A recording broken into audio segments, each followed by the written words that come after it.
of Undersecretary Cabral na hindi natin alam kung alin ang totoo, kung nahulog ba, inihulog ba, o nasa Europe na at kaya nandoon din si Secretary Vince Dizon, no? So hindi natin alam kasi masalimuot itong kanilang ginawang drama. Alam nyo mga kababayan, maging tayo dito sa PH Update, talagang diskumpiyado kung talagang nagurgur na nga ba yang si Yusek Cabral. Ito nga kung si Akop, dinala na siya dyan sa House of Representatives. Nag-eulogy na itong si Abante, itong si Barbers, di ba? Itong si Paduano. Pero itong kay Yusek Cabral, ni anino niya ha? Wala ho tayong nakita. Di ba? Siguro gusto ng mga pamilya intimate. Anong intimate? Naging public servant yan. Maraming naging kaibigan yan sa pamahalaan.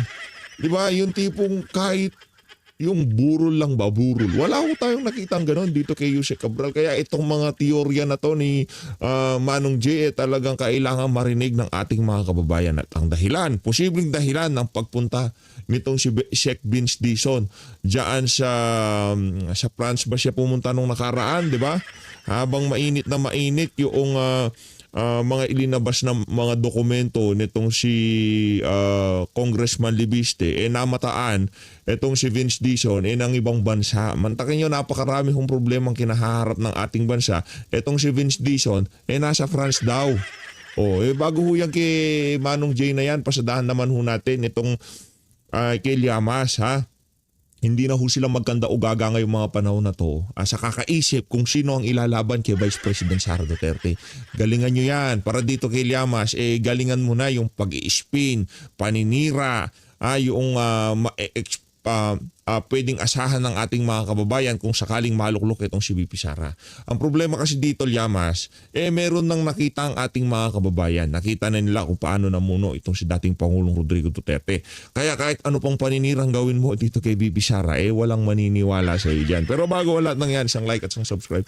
Masaya na ho tayo dyan at sa mga gusto sumali sa ating community, yung join button nandyan lang ho sa baba.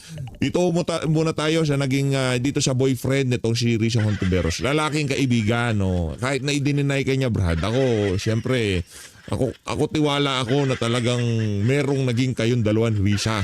Lalo na nung aktivista pa siya, talagang bagay na bagay kayo noon. Pero ngayon, siyempre, senador na siya, meron na siyang MOOE. Huyu ka. Di ba? Huyu ka na kay Risa Hontiveros. So, ito mga kababayan, dito ho tayo kay Llamas. Sagutin ho muna natin si Llamas para ika nga yung realidad maramdaman na niya. Ngayong mga panahon ko kasi na to, nasa ano pa sila kumbaga hindi ho nila tanggap na magiging presidente talaga itong si VP Sara. What about from the traditional opposition? Hanggang ngayon nagtatanungan tayo Ano ba nangyayari sa kanila? So opposition ditong etong dalawa na to, traditional opposition. Etong si Ami Pamintuan at itong si Ronald Llamas, nagtatanungan na kayo. Nagbi-brainstorming na kayo kung sinong ilalaban nyo kay VP Sara. Tuloy-tuloy lang. Huwag kayong tumigil sa pagbe-brainstorming. Kailangan nyo yan ngayong mga panahon na to. Parang hindi man lang sila nagre-regroup. Ang sigurado ko, si Yafi Tulfo hindi tatakbo. Erwin pwede. Dahil kahit anong mangyari kay Erwin ay senador pa rin siya. Ang sigurado daw niya itong si Rapi Tulfo hindi tatakbo. Yan. Ang packaging na ho yan, nag-uumpisa na. Naniniwala ba kayo na si Rapi Tulfo hindi tatakbo? Sa bagay, takot na lang niya kay VP Sara. Ngayon pa lang nakikita dyan ang numero niya. At napakarami ho niyang utang sa sambayan ng Pilipino. Nung nasa radio station siya, nasa YouTube channel niya, ang dami ho niyan dinadaldal na pagka naging senador ako, ganito gagawin ko. Sa mga OFW, sa mga manggagawa, anak ng toka. Nangyari, kinuha ng pera ng mga manggagawa sa PhilHealth. Nasa si Rapi Tulfo. Kaya pagka tumakbo yan ang pagka-presidente, anak ng toko, pulbo sarado yan sigurado. No? Kahit anong takbuhan niya. Rafi Tulfo is not running? No. Yun, 99% sure hindi. Kahit may 1%. Pero para hindi pa siya sisibangin ngayong mga panahon na to. Para hindi pa siya tanungin doon sa mga kapalpakan niya diyan sa Senado. Magkakastasyon naman kayo Ano ba naman pagka sinabi niya, ano na ang game plan hindi muna ako tatakbo. Hayaan niyo muna sila magbakbakan. Pero pagdating ng 2027, bigla akong lalabas sa eksena, tatakbo ako. Ganun ba yun? Pambihira. Lumang tugtugin na yan. Oh. Roy. Mataas ang mga, any Tulfo, mataas yung ano, di ba? In fact, sila yung sumusunod kay Sara Duterte kung itong mga early surveys on the presidential candidates eh. Yes, pero medyo bumaba rin kumpara doon sa high nila last year, no? Or a year ago. Ikatlo, Kasi lumabas yung kahinaan nitong mga tulpo na to eh. Kasi expectation ng ating mga kababayan, pagka naging senador, naging congressman, nakapasok sa pamahalaan, yung tulpo brand nila na napakatapang, talagang sinasagasa sino bang makausap nila sa telepono. O ang problema ho dito mga kababayan, ang kaya lang pala ho nito si Rapi Tulfo. Yung si Rapi Tulfo, ang kaya lang ho pala niya yung mga security guard at barangay tanod. Pagka hinarap mo na siya doon sa mga sa mga malalaking magnanakaw, kagaya ni Tambalus doon. Tiklop ho siya, hindi ho siya pwedeng kumana. Pang ano lang talaga, pang barangay tanod at security guard lang. Away kabit, ganon. Gusto yung pag-ayusin ni Rapi Tulfo? Eh, harap mo sa kanya, away kabit, sigurado, 100% aayos yan. yung pink. Yes. So, kailangan nila mag-usap-usap. Lenny, Mag-usap-usap. Bam, Risa, Kiko. Di ba dapat at this point nag-uusap na sila? Hanggang ngayon hindi sila nag-uusap. Nag-usap sila nitong nakaraang mga buwan. Oo. Pero siyempre, hindi pa sila, kulang pa sa data analytics eh. Sino ba yung toe-to-toe ang pwede kay Sara? Sino ba yung pwedeng tanggapin ng lahat? Independents, Marcos, etc. Pero hindi pwedeng dalawa ang kandidato, dapat isa lang. Yan. So, nag-uusap-usap sila. Tingin ko yung dalawa ay very open na, Bam at saka Risa. Alam na nila yung strategiya na dapat hatiin ng boto. Lalong ika nga imbis na makabuti sa kanila yun, baka lalo nilang ikapahamak. Halimbawa, meron tayong 10 botante. Yung 7, kahit anong gawin mo, halimbawa, yung 5, sa 10 botante, yung 5 automatic BP Sara na yan.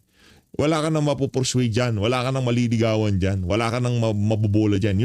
Automatic na yun eh. Yung 5, BP Sara na yan. Yung 2, ika nga medyo pwede mo pang ligawan yan. Pero leaning sila kay Sara. Automatic na yun eh. Talagang panalo na si BP Sara ngayong mga panahon na to. Yung 5, automatic na yan, BP Sara na yan. Kahit anong, wala ka nang sasabihin dyan. Hindi ka na mga kampanya dyan. Ika nga hindi mo na kailangan bigyan ng t-shirt yan. Sila na magpapaprint ng t-shirt. Yan, 5 na yan. Yung 2, pwede mong ligawan. Pero leaning sila kay BP Sara. Ang problema ho dito mga kababayan, pag nagdalawa sila ng kandidato, imbis na itong 2 na to, makuha nung isang kandidato na itatakbo nila, maligawan nila, di maging 5-5 ang labanan dito. Ang mangyayari ho dito mga kababayan, baka itong 2 na to, yung 3 kasi automatic, dilawan, pinklawan, talyanista na itong mga to eh.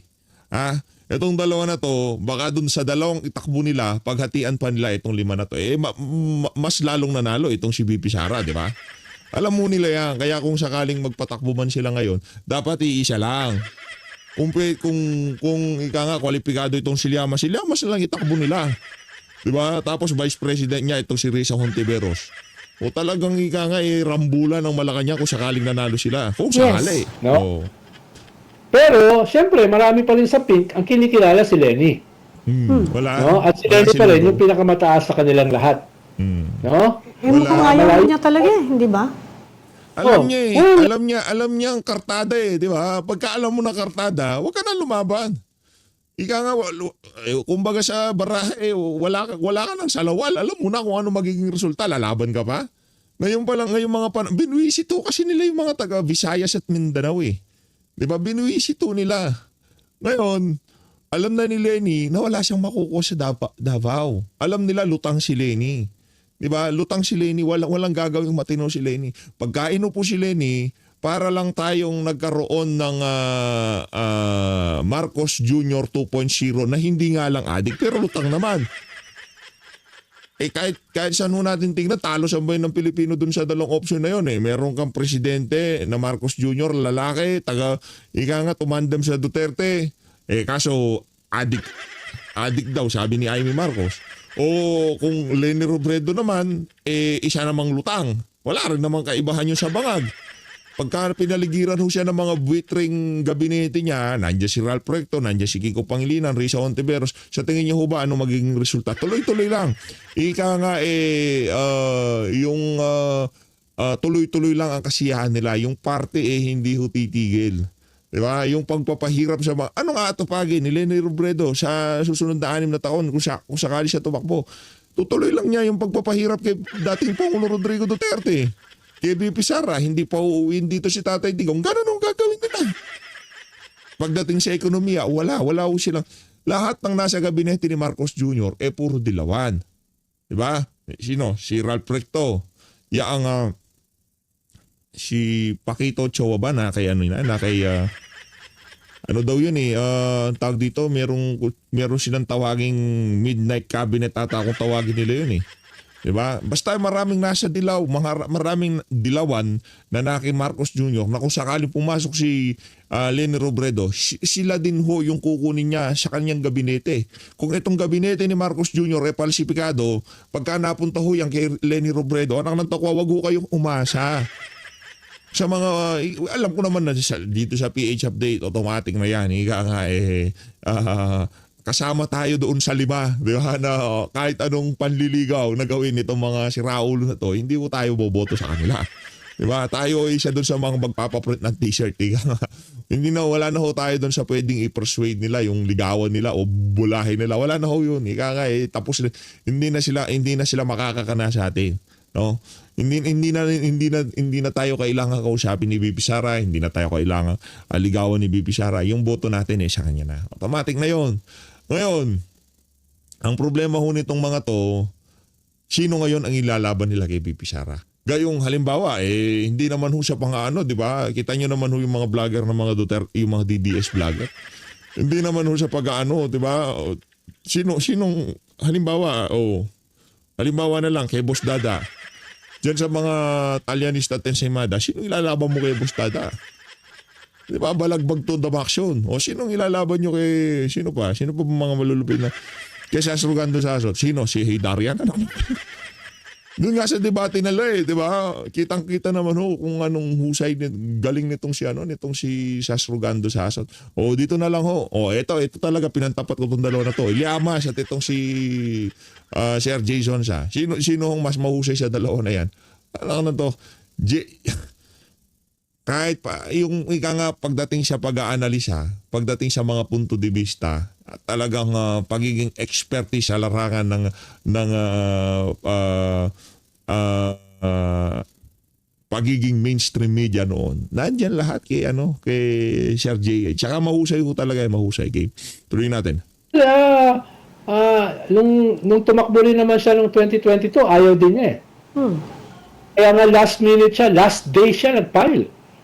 Last day of filing siya nag-file. Well, ayaw din niya nun. Hindi yung strategy, ayaw din niya.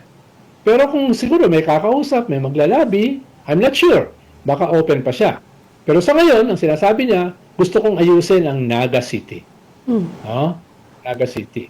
Pero iba kasi yung 2028 na labanan Yes. That will be a very defining moment sa ating history. Diba? Babalik ka ba sa luma? Pipili ka ba sa mga luma? O you will move forward to something new? Diba? Yan ang labanan Kaya hindi siya basta-basta na election. This will be the most. Kaya nga pipili ka ba ng luma, 'di ba? Ganun lang naman 'yan mag-move on naman tayo sa mga yung kasi luma in definition nitong si Llamas, baka hindi niya naiintindihan yung sinasabi niya. Yung luma kasi yung Noynoy Aquino brand of leadership na yung luma na gagawin ni Leni Robredo.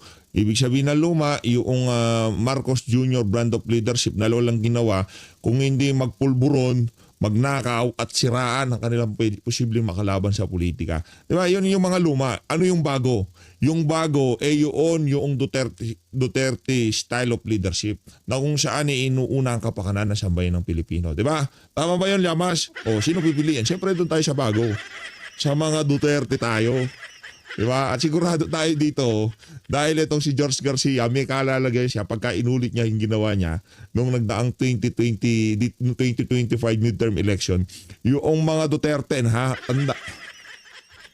Kung ika nga nadaya yung sila Pastor Kibuloy, si Atty. Vic Rodriguez, itong sila Jimmy Bondoc, basta Duterte, nadaya ho yan.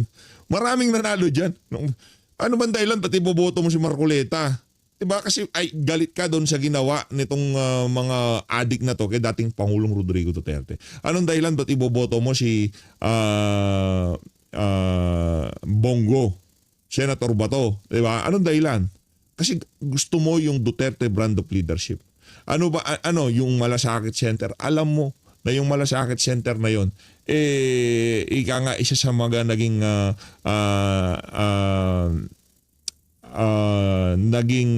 accomplishment ng Duterte administration na pinamunuan ni Senator Christopher Bongo. Kaya mo binoto yan dahil doon sa Duterte brand of leadership. Pagka binoto mo yung tatlo na yan, hey, ano ba naman iboto mo yung si Pastor Kibuloy? Ano ba naman iboto mo yung si Atty. Vic Rodriguez, si JB Bondoc? Diba? Kasi inendorso ni Tatay Digong yung mga yan. Pagka inendorso ni dating Pangulong Rodrigo Duterte, 100% ika nga. Ngayon, sa darating na eleksyon, hindi pa ho ika nga nagdideklara itong mga individual na to, ang mga kasama sa Duterte na yan. Siyempre, kakampanya na ho natin yung mga yan. Pastor Kibuloy, Atty. Vic Rodriguez, Atty. Jimmy Bondoc. Kasi yan ho talaga may husay, may malasakit. Kung malaman nyo lang ho yung mga plano, halimbawa na lang ho nitong si Pastor Kibuloy, doon na lang ho sa transportation sector. Kung gaano kahusay ho mga kababayan. Kasi kumbaga parang ang dating kasi pagka kinuwento ho natin dito na from Baguio to Mindanao ikukonekta. From lahat ng island magkakaroon na ng connection sa isa't isa via train. Diba? Parang dahil yung mga karamihan ng ating mga kababayan hindi naman ho sa minamaliit natin o kung ano pa man. Hindi pa nakapangibang bansa o hindi pa nakita yung sistema o teknolohiya sa iba't ibang bansa na kung saan yung mga binivisualize o yung gustong mangyari na yun ng ibang mga kandidato ni Tatay Digong sa ating bansa. Parang napaka-imposible. Pero kung makikita nyo lang ho sa ibang bansa, ginagawa na ho at matagal na hong ginagawa yan. Kumbaga, sobrang napag-iwanan na ho tayo. Anong mayroon tayo? MRT, LRT. Tapos yung Manila Subway, hanggang sa ngayon, hindi natin malaman kung kailan matatapos kasi tinatapya sa inyong pondo. Yung implementasyon hindi natututukan. Nafo-focus ang pamahalaan sa mga anomalya, korupsyon at kung ano-ano pang kabalbalan. Defining election in recent history. And considering all the things that happened this year, Ronald, meron din mga spekulasyon na etong opposition, tong traditional, hindi yung new opposition nila Duterte, will be supported by the Marcos administration kasi wala silang kandidato Is that a possibility? Sa ngayon? Kung sino man yung viable candidate na nag-iisa, all the others will support him or her. No, whether manggaling yan sa pink or sa independent. No, mag-rally lahat yung mga, dahil nga alam nila lahat na all of them are facing the possibility of their political and physical survival. No? Dahil sinasabi naman ni Sara, gaganti kami. Yes. Hindi kami no? Talagang gaganti kami. Gaganti talaga kami, Llamas. Hindi nyo ba natawa?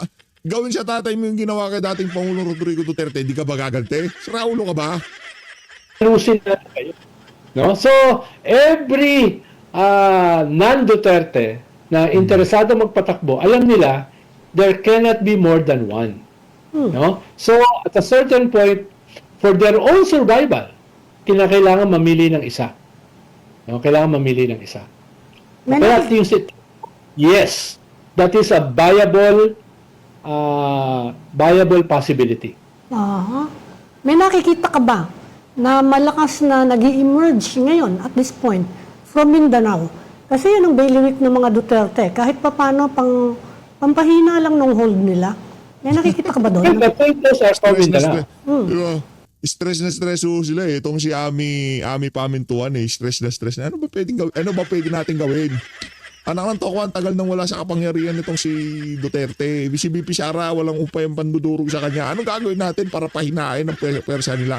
Ano bang gagawin natin para yung si PH update ika nga maligawan natin na bitawan yung mga Duterte at ikampanya yung mga kandidato natin. Di ba? Wala. Ang gagawin nyo, kayong dalawa, magharapan kayo tapos pag-umpugin yung ulo nyo. Malamang sa malamang matauhan kayo. Sa gusto nyo, si BP Sara ay magpe-presidente siya. Kaya kung kukunin mo yung Tulfo as president or vice, kahit pa paano, may makukuha yan. Yan. No? Sa Mindanao. Yung kahit papaano, ano yan, ika nga walang kasiguraduhan. Yun ang problema. Yung salitang kahit papaano, kasi kay BP Sara sigurado. Yun ang yung ano natin argumento eh. Yung kahit papaano at sigurado, dalawang magkaibang salita ho yan. Dalawang ika nga napakalayo ng distansya sa isa't isa.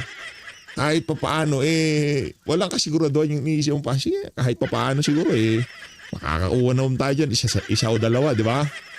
Oh. Pero yung kay BP Sara, sigurado. Hindi kahit papaano dito sa PH Update. Kahit papaano makakakuha ng ilang mga boto sa PH Update yan si BP Sara. Hindi. Sigurado. Di ba? Kung ilan yung active viewers natin, 500,000, 300,000, kung ilan man yan. Kung ilan man yan, sigurado. Sara Duterte yung mga yan. Oo, ngayon mga kababayan, pakita nyo ho ang yung pwersa dyan sa comment section. I-comment nyo ho, sigurado, VP Sara sa 2028. Tika Mindanao ang mga Duterte. Yes, pero kaibigan sila ng mga Duterte. Tulfo. Sino? Dati. Dati yun. Dapat kakaibigan ng mga Ito naman Duterte. si Ami Pamintuan, para naman di ka updated eh. Alam mo ba sinong namumuno dyan sa House of Representative press ika nga yung pinaka press cartel nila dyan sa House nung nandun pa si Erwin Tulfo. Si Erwin Tulfo ang siya ika nga yung ini-spearheaded niya ang pagdating sa Twadcom, yung mayat-mayang press release nila dyan sa House of Representatives. Si Rapi Tulfo yun. Si Erwin Tulfo yun. Anong kaibigan? Lahat ng paninirang nangyari o pagpa-press con dyan sa House of Representatives noong 19 Congress, ika nga pinamunuan lahat nitong si Erwin Tulfo. Anong kaibigan ko? Duterte dati. Magka-team nga ang Duterte sa Marcos, di ba? Bago sila nagbiyak. Yes. Marcos pala tinutukoy. So you think Ang hindi talaga na kakaibigan ng Duterte, yung mga pink. pwedeng mangyari talaga na magkaroon ng common candidate United Front. against the Duterte. Yan. United May Front. nakikita kang ganon. Kasi nung 2022, wala nangyari.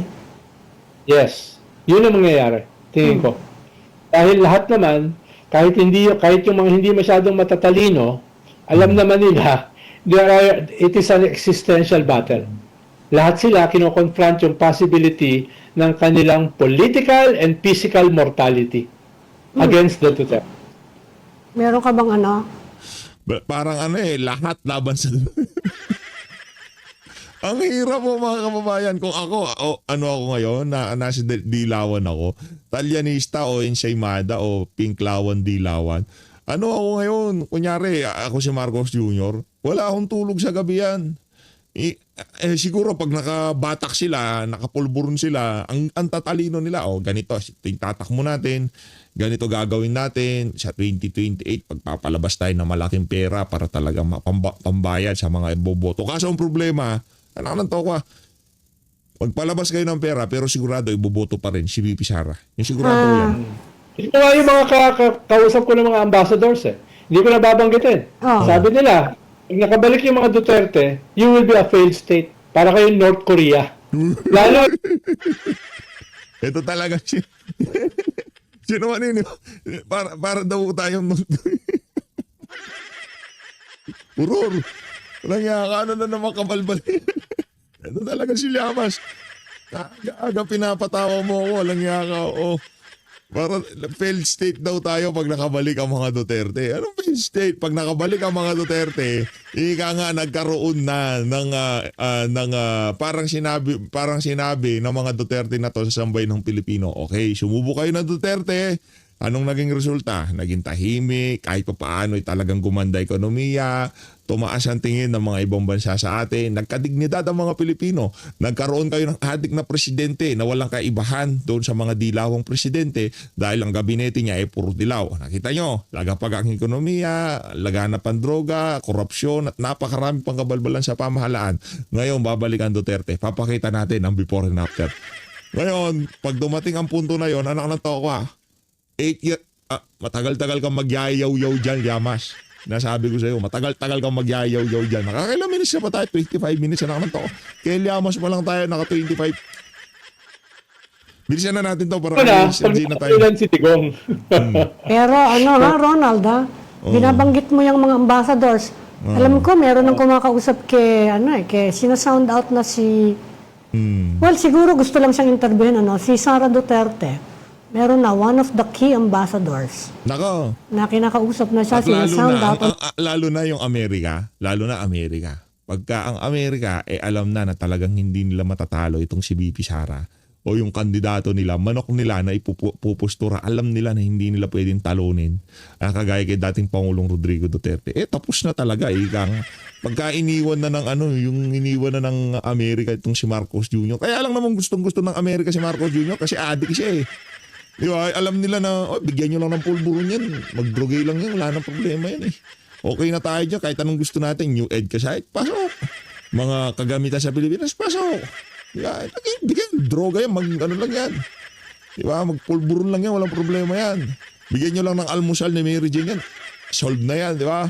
Hindi tayo nagsabi niyan. Si Senator Amy Marcos, na di umano, nag-aalmusal ang kanyang kapatid ng Mary Jane. On the other hand, meron ding mga iba naman na nakikipag-usap dun sa mga potential nga.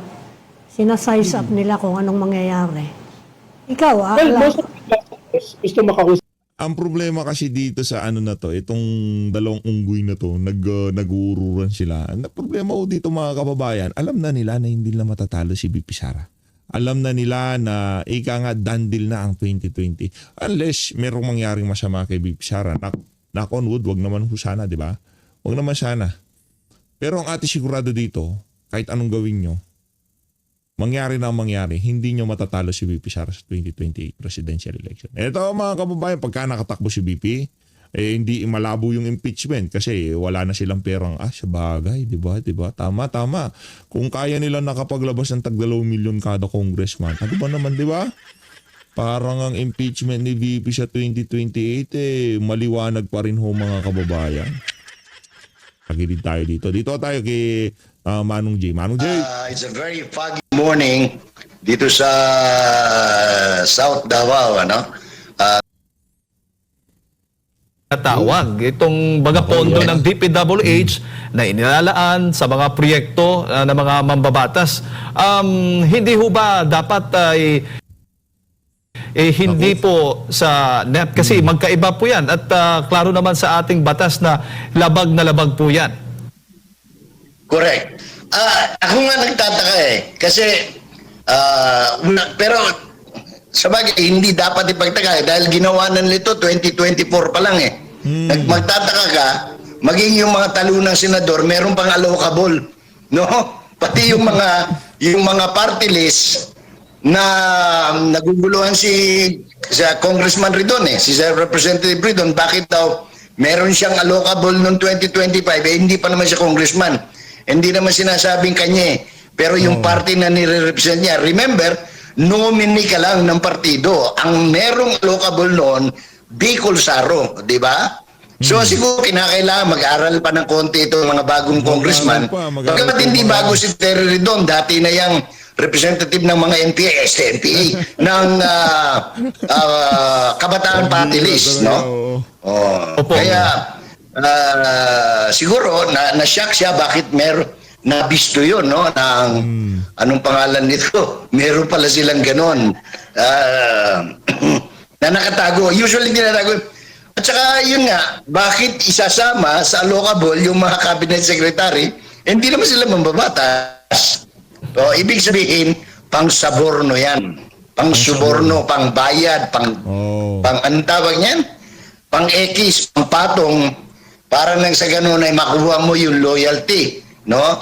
Kung sino man yung mga dapat magkakwata ng mali-malitang basura. Opo. At kayo naniniwala, Sir Jay, na ito'y bagong forma ngayon ng pork barrel?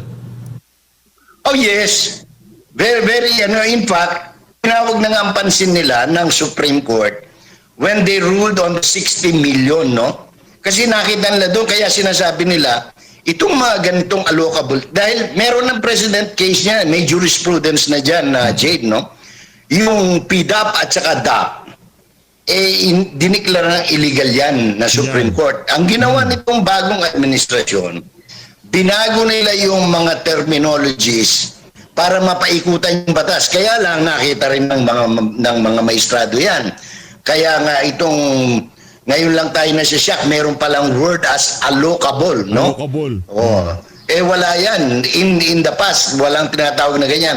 Kasi yan po ay ang dating PDAP o Priority Development Funds Assistance kunyari, pero sa totoo lang, in the pocket, nagiging mapera o maleta sa basura. Opo, at ito'y may kaugnayan din doon sa mga naging pasabog ni Congressman Leviste, Sir Jay, kung papaano nangyayari yung mga allocable, hindi ba? Yung mga pinakita po Yes. niya mga dokumento na kung yung mga congressman nakikipag-ugnayan sa DBM or sa mga cabinet officials, sa inyong palagay, ano bang masasabi po ninyo dito nga po sa mga expose ni Congressman Leviste pagdating po sa issue na yan? Alam mo, ito nga ang hamon eh. Hamon dyan sa uncivilized society, no? O evil society kung tawagin ng iba. Ang dami nilang pinapile na kaso. Ngayon sila magpakabayani, filean nila ng kaso yan sapagkat meron na ngang president case yan, and I'm sure the Supreme Court will rule favorably, no? Kasi hindi na po tama eh. Kasi sasabihin ng mga ibang cabinet secretary at saka mga tagapagsalita ng Malacanang na ito mga palpak itong mga expose ni Mr. Leviste, no? Ni Congressman Leviste ng Batangas. Pero sa totoo lang, iisa ang source. Ang pinaka-the best dyan, to disprove Mr. Leviste, ay ilabas ng DPWH ni Secretary Vince Dizon, pero hindi siguro niya magagawa yan ngayon, Jade, sapagkat siya ay namamasyal sa Paris, France, no? Oo. Ay, wow. Kaya Nasa Paris, France. hindi niya magagawa yan. Nag-Happy New Year siya doon sa may Eiffel Tower, no? Doon sa ika-6 na palapag, baka doon sila nagdi-dinner ngayon. Kaya I doubt whether he can release that openly in public. Because anong tawag nito? Malinaw naman, meron ba silang communication ni Mr. Leviste na confirming na pareho sila ng kopya? Hindi naman kasi pwedeng magkaiba ang kopya dahil isa ang source eh. Ang source ay DPWH, more particularly from the computer generated data. Hindi lang ho yan. At inamin na rin ho netong si Mayor Magalong na yung mga file netong si Congressman Leviste tugma doon sa kanyang hawak. Kaya yun pa lang ho ipagkukumpirma kahit sabihin na hindi pa na-verify o baka tamper dyan o kung ano pa man. Marami hong iba't ibang mga politiko na yung mga datos na ilinabas o yung mga pangalan, mga amount nitong si Congressman Leviste kalintulad ng kanilang mga hawak. Of Undersecretary Cabral na hindi natin alam kung alin ang totoo, kung nahulog ba, inihulog ba, o nasa Europe na at kaya nandoon din si Secretary Vince Dizon, no? So hindi natin alam kasi masalimuot itong kanilang ginawang drama. Kaya nga naman, 'di ba, mapapaisip ka na lang bakit all of a sudden biglang ng tipong walang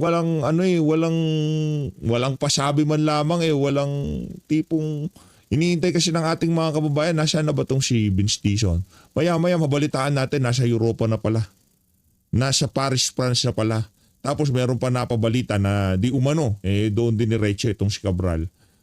Na anong pagkatapos nung di umano nangyari sa kanya na yon. O yung smoke screen para ika nga ang isa sa mga makakapagturo sa mga totoong mastermind at mga proponent dyan sa House of Representatives. Pagka sinabi mong wala na, nagurgur na yan. Ano ba naman yung autopsy, yung fingerprints, DNA test? Di ba? Ano ba naman kuha ka ng 2 pirasong buhok sa buhok nitong si Cabral talaga, tapos pinauna mo na yan. Kasi ano ho yan mga kababayan, napaka-orchestrated Di ba? Napaka-orchestrated ho nangyari na yan kay Cabral. Kaya tayo talaga dito sa PH Update, diskumpiyado ho tayo. Hanggat hindi nagkakaroon ng talagang public viewing para sa mga nagmamahal. Di ba? Public viewing. Ano nang tawa? Ito nga si Akop di ba? Na-eulogy na siya dyan sa House of Representatives. Nagsalita na yung mga kasamahan niya. Itong si Cabral, wala. Yung mga kaibigan niya sa DPWH, miss na siya. Sa maagang gabi ng December, anong petsa yun? 16 ba yun? 28? Hindi ko na alam kung anong petsa.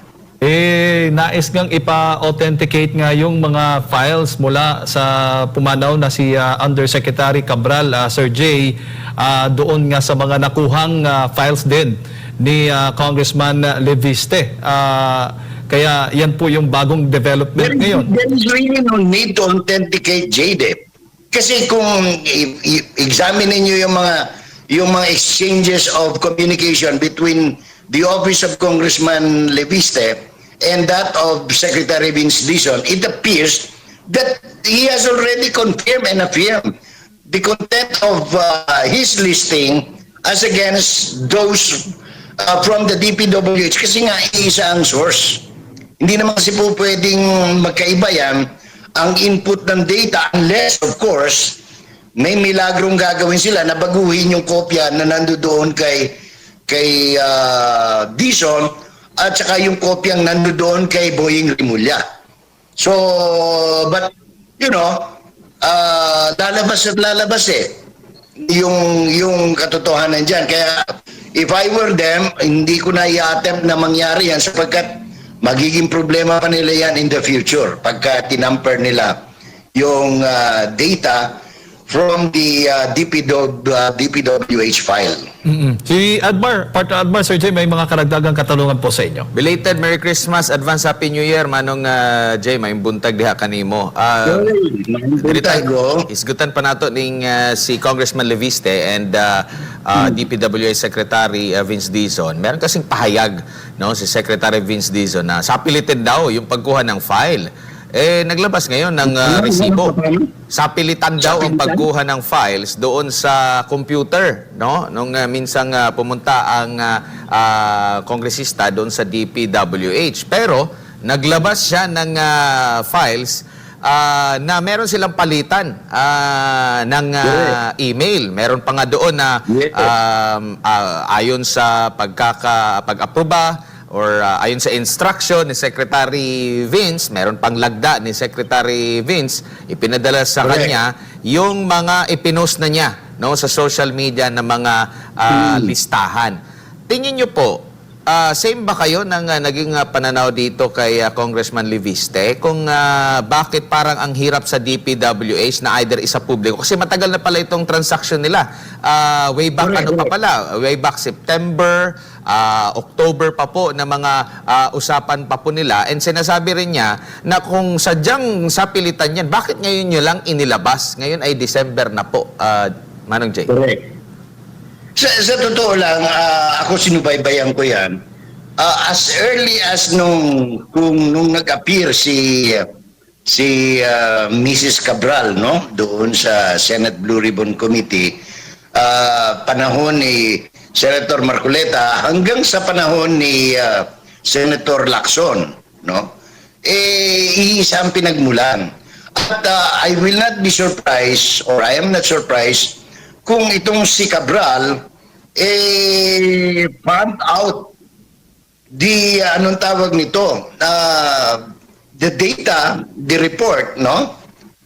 Kay Mr. Leviste, kay Mr. Marcoleta, or even to the Vice President, dahil may mga report na may kopya rin si Vice President Sara Duterte nito, sapagkat ito ang insurance nga ni Cabral that if something happens to her, merong maglalabas. Or ito ang kanyang, anong tawag dyan, Admar, ka ng muni ang garantiya nga dili siya hilabtan ba kay og mabungkag ning mauning istorya ha, na forbidang bahuwag yun. No, so ito yung ano ho yan, parang ang dating parang yung USB yan di ba? Pagka kung sakaling may mangyari kay Cabral, ilabas mo yan. Baka meron na silang usapan dalawa nitong si Leviste, di ba? Pagka meron nangyari sa akin, Kong, ilabas mo na yan, di ba? Kaya itong si Congressman Leviste, di ba, maiyak-iyak pa yan. Nung nangyari dito kay Cabral, bigla ho siyang nag-breakdown sa mga interview niya. Talagang umiiyak na siya dahil hindi man lamang naprotektahan itong si Sheikh Cabral. At sigurado ho tayo, yung pagpunta nitong si, malamang sa malamang, yung pagpunta nitong si Congressman Leviste dyan sa opisina ni Cabral, baka inimbitahan pa ho yan na magpunta ka dito kung meron akong ibibigay sa iyo. Kung sakaling may mangyari sa akin, ilabas mo na yan. Diba? Parang alas ni Cabral, kaya nga hindi siya magalaw-galaw, kaya iba-iba ang kwento. Merong inihulog, merong ibang nakita. Yeah. Ngayon may mga lumalabas naman that she was spotted in Europe, no? I don't know whether in conference with Saldico or with Secretary Vince Dizon, who was reported yesterday to be in Paris, France. Opo. Manong Jay, dito po sa issue pa rin ng sinasabing Cabral files, no? Nabanggit nga na kung gusto nilang dispute itong listahan, kasi sinasabi matagal na listahan, inaantay kasi niya na ilalabas ng DPWH. Pero imbis na ilabas yung pinakakopya, kasi galing sa kanila yung kopya, hindi pa inilabas, tapos siniraan pa siya, no, na di umano yung pinilit. Pero yung pag-appreciate dito ng Malacanang, dito po sa parte ng communication, kasi imbis na iimbestigahan, parang nagiging na talaga one-sided na agad na sinabi na kung totoo man na kinuha ang mga dokumento sa illegal na paraan, hindi na pwedeng maaring gamitin yun, no? So kumbaga parang dinadown na nila agad yung naging pahayag nitong si Congressman Leviste. Pero noon, sa pangunguna ng Pangulo, di ba, hinimok yung bawat Pilipino na makiisa at tumulong para nga sa paglaban dito sa korupsyon. Yet, merong ganitong kongresista, in fact, nandito sa DPWC itong listahan ni Cabral, kasi siya yung humahawak sa lahat po ng mga proyekto na may mga pangalan ng mga proponents. Admar, linawin natin na hindi lang ito listahan ni Cabral. This is an official document of the DPWH under the planning division, which is headed by Cabral. Opo. Hindi ito gawa-gawa lang ni Cabral. This is an official document of the Republic of the Philippines. Public document ito. No? Para at least hindi lang naguguluhan at nagugulumihan yung ating mga kababayan. Ito po ay mismong dokumento ng Department of Public Works and Highways na nasa kandili ng Planning Division. Nagkataon ang head dyan ay yung si Catalina Cabral. Ayan, para malinaw. Doon po sa naging pahayag po ng Malacanang dito na agad nagkaroon ng pag-question dito kay Congressman Leviste po. Ano pong masasabi nyo rito? Kasi nanawagan si Pangulong Bongbong Marcos ng tulong mula sa mga Pilipino. O heto, nagbigay ng impormasyon. Manong Jay? Ang tawag dyan, natataranta. Nakataranta dahil sumasabog So, ang tingin ko rito, they are trying to, anong pangalan to, downplay, no? Itong mga expose, hindi naman actually expose, kundi ang paglalahad ng mga official documents sa publiko ni kinatawan Leandro Leviste ng Batangas. So, dahil sumasabog ito sa mukha ng mga opisyal ng executive branch, more particularly the Department of Public Works and Highways. And titandaan natin, lahat itong mga allocables na ito and program funds ay nailalabas lamang sa iisang pirma. At yan ay pirma ng Pangulo ng Republika. It cannot be farm out, it cannot be paid, it cannot be withdrawn unless the President signs the papers, no? Approves the release of the funds under this particular program. Opo. Anong pangalan nito, Admar? Opo, kasi So, ang punto rin kasi ang ni... ginagawa ng Malacanang ngayon dahil sa, oops, teka muna, baka sumabog na ito, no? Sa mukha ng palasyo, pilit ilang dina-downplay kung hindi man pinapatay. Opo. So, nasaan na ngayon dito yung transparency na bukang bibig po nila? Ano lang yun, panabi lang yun.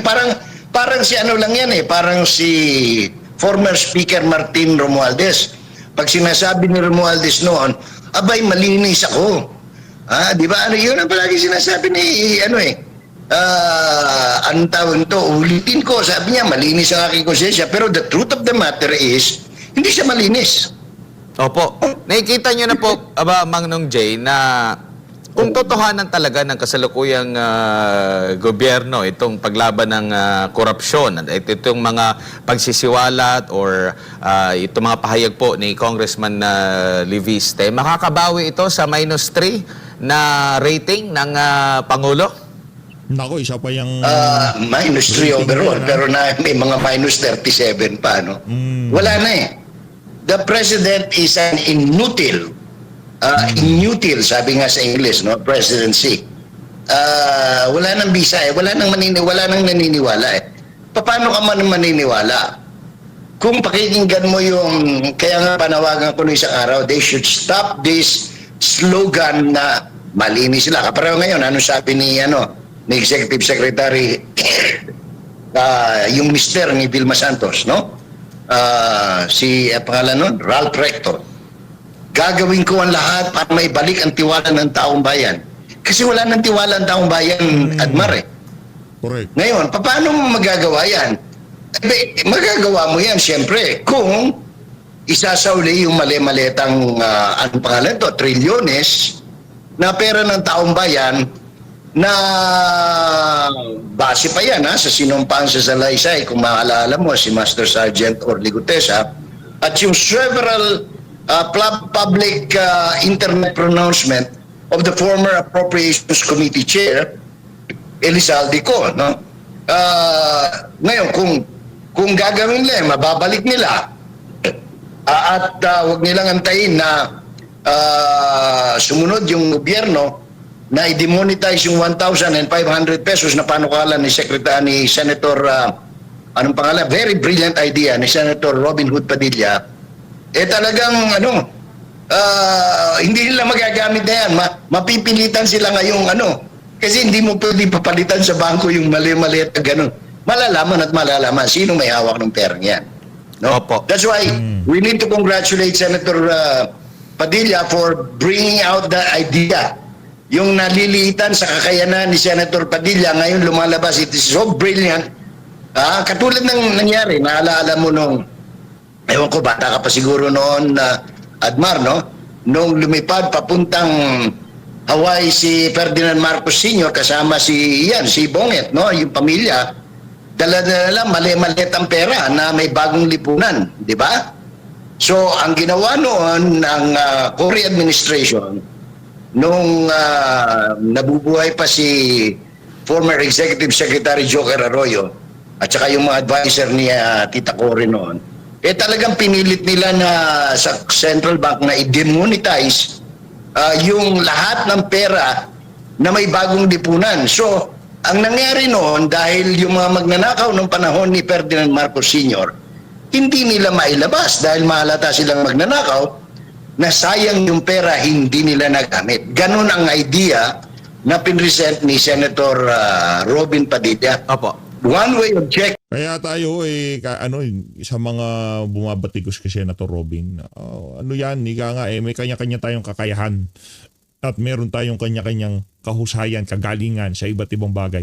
Dito sa isa na to, nakuha niya nakipagsabayan sa mga kasama niya mga abogado, ekonomista o kung ano pa man ang tawag sa kanila dyan sa Senado. Hindi ho nila naisip yun. So Luis, maraming salamat to sa pag-support sa PH Update. Mag-ingat ho kayo lahat, lahat ng Pilipinas. Sa mga gustong tapusin yung interview na yan, itong si Sir Jason Sa, punta lang ho kayo dyan sa DCAR 1026 News, ay ang Pulso ng Bayan. Ito ho ay nung December 29, 2025. Maraming salamat po mga kababayan ng nating Pilipinas.